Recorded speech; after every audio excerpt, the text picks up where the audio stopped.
நாம் அறிந்திராத பல அரிய தகவல்களை நமக்கு அழகு தமிழில் வழங்க வருகிறார் பேராசிரியர் சுபவீர பாண்டியன் அவர்கள். நம் வீடியோலை வாணிகத்தின் அடுத்த பகுதியாக வரவிருப்பது ஒன்றே சொல் நன்றே சொல்.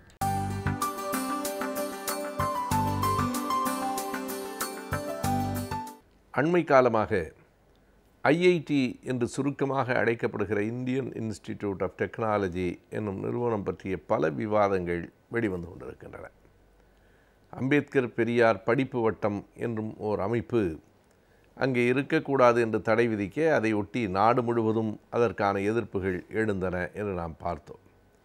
அதே நிறுவனத்தில் பணியாற்றுகிற ஆசிரியர்கள், படிக்கிற மாணவர்கள் என்ன விகிதத்தில் எந்தெந்த சமூகத்திலிருந்து வந்திருக்கிறார்கள், வாய்ப்பினை பெற்றிருக்கிறார்கள் என்பது அண்மையில் ஒரு புள்ளி விவரமாக வெளியாகி இருக்கிறது. அந்த புள்ளி விவரம் போகிற போக்கில் யாரோ ஒருவர் வெளியிட்டது என்று சொல்லிவிட முடியாது. அருண் சுதர்சன் என்கிற ஒரு மாணவர் தகவல் அறியும் உரிமை சட்டத்தின் கீழ் அரசிடமிருந்து பெற்ற புள்ளி விவரங்களை அவர் வெளியிட்டிருக்கிறார். ஒரு பக்கத்தில் ஆசிரியர்களினுடைய அவர்களை பற்றிய புள்ளி விவரங்கள், இன்னொரு பக்கத்தில் மாணவர்களை பற்றிய புள்ளி விவரங்கள். முதலில் மாணவர்கள் என்று எடுத்துக்கொண்டால் அங்கே பல்வேறு விதமான படிப்புகள் இருக்கின்றன. பிடெக் இருக்கிறது, பிஹெச்டி இருக்கிறது, எம்எஸ் இருக்கிறது. அதில் இந்த எம்எஸ் என்கிற அந்த படிப்பில் ஒரு எடுத்துக்காட்டுக்காக நாம் அதனை பார்க்கலாம். 1655 மாணவர்கள் படிக்கிறார்கள். அவர்களில் 1194 பேர் முற்படுத்தப்பட்டவர்கள். ஓப்பன் காம்படிஷன் என்று நாம் சொல்லுகிறோமே, அதனை முற்படுத்தப்பட்டவர்கள் என்கிற மொழிபெயர்ப்பு கூட சரியானதன்று. இன்றைக்கு பலரும் தங்களை ஃபார்வர்ட் கம்யூனிட்டி என்று சொல்லுகிறார்கள். அப்படி ஒரு பிரிவு சட்டத்தில் இல்லை.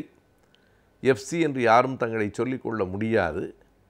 அதனுடைய உண்மையான பெயர், சட்டப்பூர்வமான பெயர் ஓசி என்பது தான், ஓப்பன் காம்படிஷன், திறந்த வெளி போட்டி. அதில் யார் இருப்பார்கள் என்றால் முற்படுத்தப்பட்ட சமூகத்தில் அந்த சாதியை சார்ந்தவர்கள் தான் இருப்பார்கள். அதிலும் குறிப்பாக ஒரு குறிப்பிட்ட சாதியை சார்ந்தவர்கள் தான் 90% மேலாக இருப்பார்கள். 1655 இடங்களில் 1194 இடங்களை அந்த குறிப்பிட்டவர்களே பெற்றுக்கொண்டிருக்கிறார்கள். மீதம் இருக்கிற 426 இடங்களைத்தான் அங்கே இருக்கிற பிற்படுத்தப்பட்டவர்கள், தாழ்த்தப்பட்டவர்கள், பழங்குடியினர் என்று எல்லோருமாக சேர்ந்து பகிர்ந்து கொண்டிருக்கிறார்கள். இது மாணவர்களிடையே இருக்கிற இடஒதுக்கீட்டின் அடிப்படையில் மாணவர்கள் பெற்றிருக்கிற ஒரு படிப்பிற்கான இடம். இப்படித்தான் அங்கே இருக்கிற ஒவ்வொரு படிப்பினுடைய இடங்களிலும் மாணவர்களின் நிலை இருக்கிறது. சரி, ஆசிரியர்கள் நியமிக்கப்பட்டதாவது எல்லா வகுப்பினருக்கும் ஒரு சம உரிமை கிடைத்திருக்கிறதா என்று பார்த்தால் அது இதனை விட வேதனையும் அதிர்ச்சியும் தருகிற ஒரு புள்ளி விவரமாக இருக்கிறது. இன்றைக்கு இருக்கிற கணக்கு, நாம் சொல்லுகிற இந்த கணக்கெல்லாம் 10 ஆண்டுகளுக்கு 20 ஆண்டுகளுக்கு முந்தியதில்லை. அந்த அருண் சுதர்சன் என்கிற மாணவர் இன்றைக்கு எத்தனை ஆசிரியர்கள் பணியாற்றுகிறார்கள், அவர்களிலே எத்தனை பேர் திறந்த வெளி போட்டியில் வந்தவர்கள், எவ்வளவு பேர் பிற்படுத்தப்பட்டோர், தாழ்த்தப்பட்டோர், பழங்குடியினர் என்கிற கணக்கைத்தான் அவர் கேட்டிருக்கிறார்.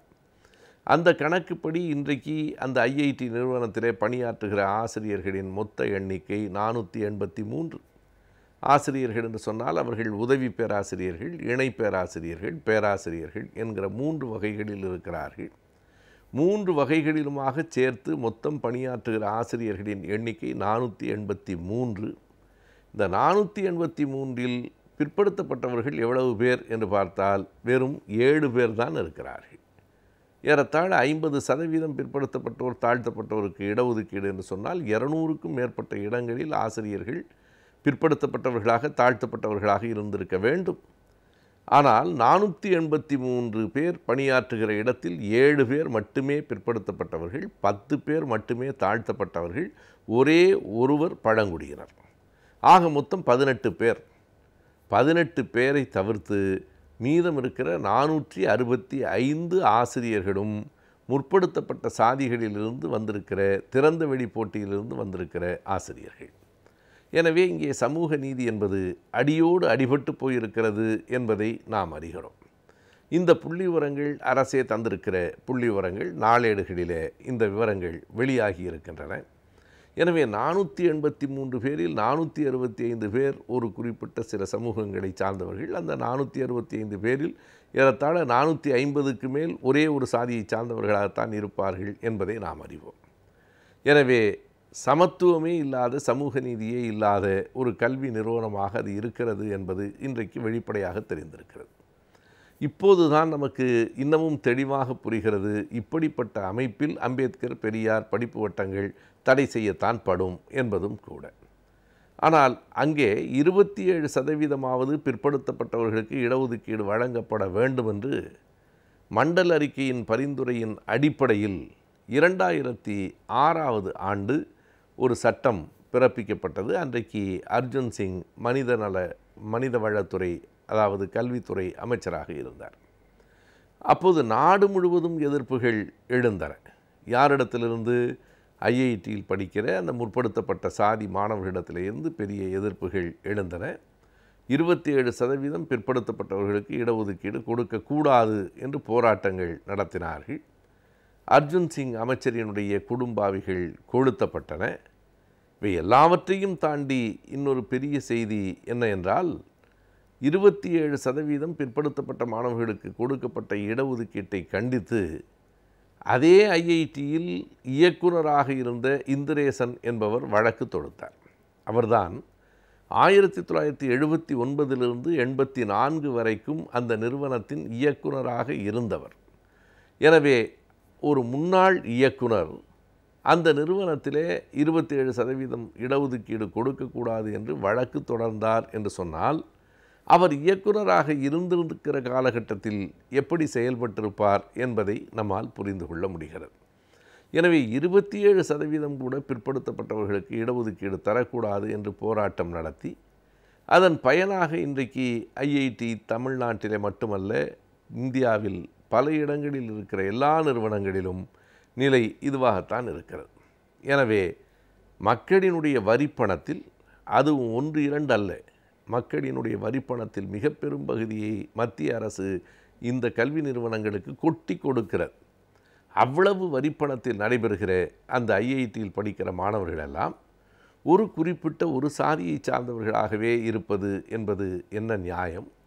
வரிப்பணம் அத்தனை பேரிடத்திலிருந்தும் அது திரட்டப்படுகிறது. ஆனால் ஒரு குறிப்பிட்ட சமூகத்தினருக்கு மட்டும் செலவழிக்கப்படுகிறது. அவ்வளவு செலவழித்து படித்து வெளிவருகிற அந்த மாணவர்கள் உடனடியாக வெளிநாடுகளுக்கு வேலைக்கு போய்விடுகிறார்கள். எனவே இந்தியாவினுடைய வரிப்பணம் அது ஒரு குறிப்பிட்ட சாதியினருக்கு கவனமாக செலவிடப்படுகிறது. நம்முடைய வரிப்பணத்தில் படித்து முடித்துவிட்டு அவர்கள் வெளிநாடுகளுக்கு வேலைகளுக்கு போய்விடுகிறார்கள் என்பது யதார்த்தமாக இருக்கிறது. எனவே இந்த உண்மைகளையெல்லாம் தகவல் அறியும் சட்டத்தின் மூலம் பெறப்பட்டிருக்கிற இந்த புள்ளி விவரங்கள் நமக்கு தெளிவாக எடுத்து காட்டுகின்றன.